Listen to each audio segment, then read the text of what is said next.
I don't know. I don't know. I don't even know. 40, I don't even know. All right, Johnson.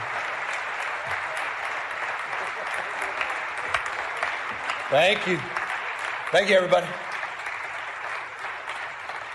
Thank you. Thank you, everybody. Thank you, Madam Lieutenant Governor.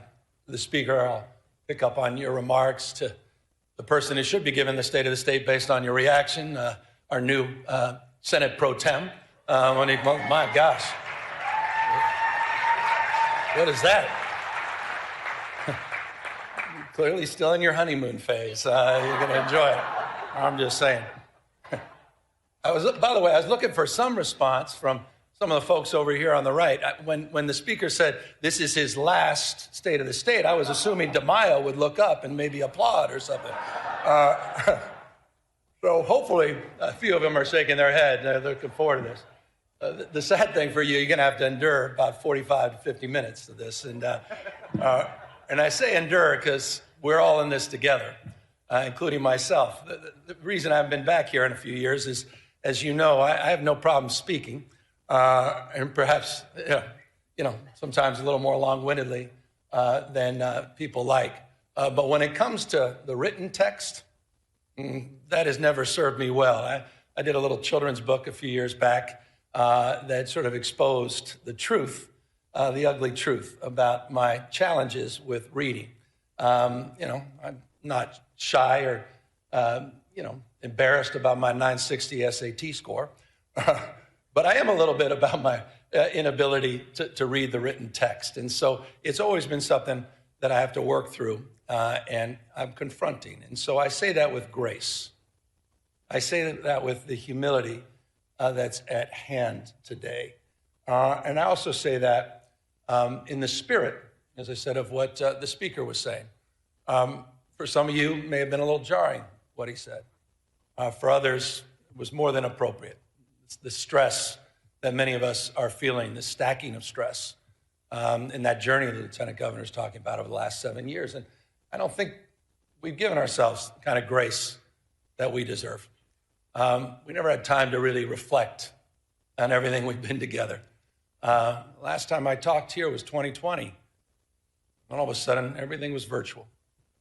And we came right out of that, and the social unrest, supply chains, inflation, all this stacking of stress. And so I'll try to reflect some of that in my comments today. I'll say things that may be piercing to some of you, but it's not intended to demean, it's not intended to divide, but I'm speaking from my heart. I'm saying what I think, again, with the grace and humility to know that I am constantly a work in progress. I'm learning on this job, 7+ years in, learning every single day, and proud in closing as I jump into the speech of all of you and all that I've learned from each and every one of you, each and every one of you, regardless of your politics, regardless of your faith, regardless of where you live and who you voted for. I just want to express gratitude to every single person in this chamber, every single person that shaped who we are today and what this state represents, not just today, but tomorrow. But first, I appreciate it.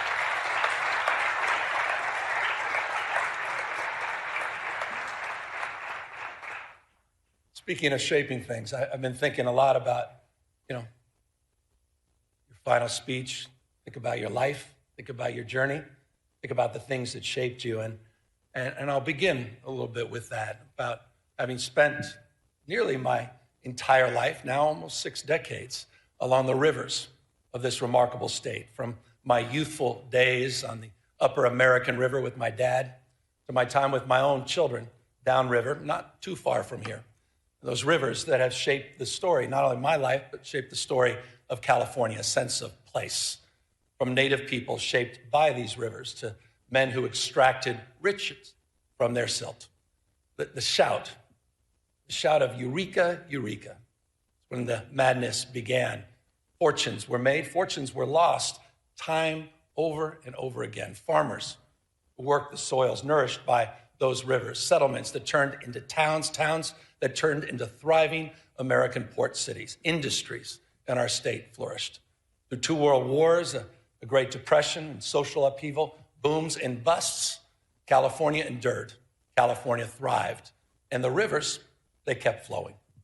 For 175 years, California has been a marvel of invention and reinvention, disaster and recovery, grit and ingenuity. We've found ways to build the future over and over. But today, that spirit is being tested. We face an assault on our values unlike anything I've seen in my lifetime. The federal government, respectfully, it's unrecognizable, protecting the powerful at the expense of the vulnerable. Their credo seems to be about fear, fear of the future, fear of the stranger, fear of change.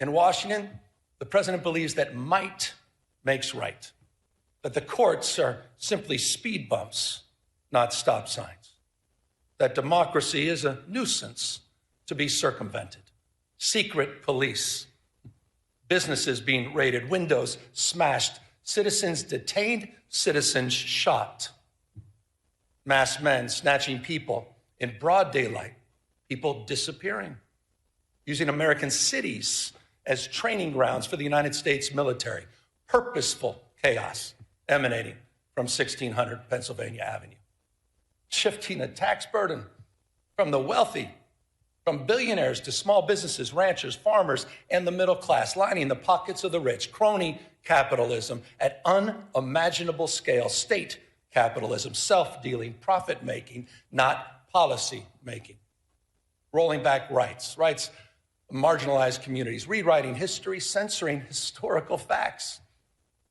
Their politics, of some twisted nostalgia about restoring the dynamics of a bygone era. None of this is normal. And it's important to remember at moments like this, the greatest tragedy is not, as King said, the clamor of bad people, but it's the appalling silence of so many good people.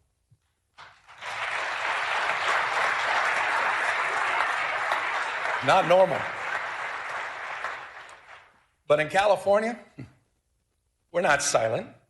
You're not silent. You're not hunkering down. We're not retreating. We're a beacon. The state is providing a different narrative, an operational model, a policy blueprint for others to follow. This state, this people, this experiment in democracy belongs not to the past, but it belongs to the future. Expanding civil rights for all, opening doors for more people to pursue their dreams, dreams that are not exclusive, not to any one race, not to any one religion or class, standing up for traditional virtues, compassion, courage, and a commitment to something larger than our own self-interest, and asserting that no one, particularly the President of the United States, stands above the law.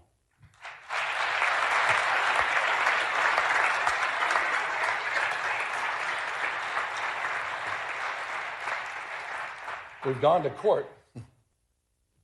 We've gone to court to protect our people, pushing back against this executive overreach. 52 lawsuits have been filed, funded by you, by the way, in the special session that all of you led.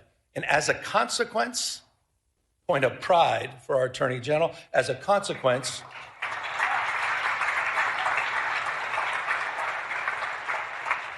we preserved about $168 billion in illegally frozen federal resources that belong to our schools, that belong to our hospitals, that belong to our seniors, resources that belong to all the people of this great state. We have one request for emergency relief, and we have affirmed the Constitution of the United States as the supreme law of the land.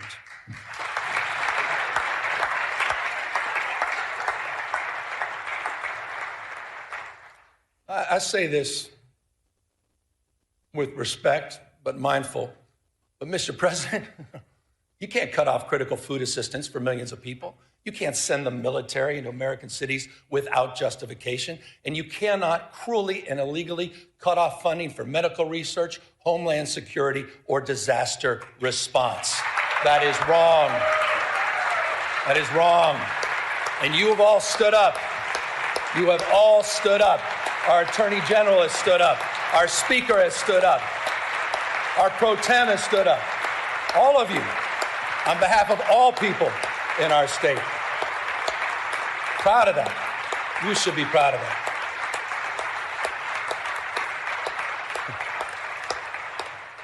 But I'm not naive, you know? If we're going to keep the faith for the California spirit, we got to do more than just resist what is wrong. We got to keep building what's right. We're not defined, we all know this, we're not defined by what we're against, we're defined by what we're for, opportunity and dignity, derangement syndrome. Look at this state to tear down, try to attack all our progress, but we know the truth. California's success is not by chance, it's by design. We've created the conditions where dreamers and doers and misfits and marvels with grit and ingenuity come to build the impossible. We became a destination for the world's first-round draft choices, the best and the brightest.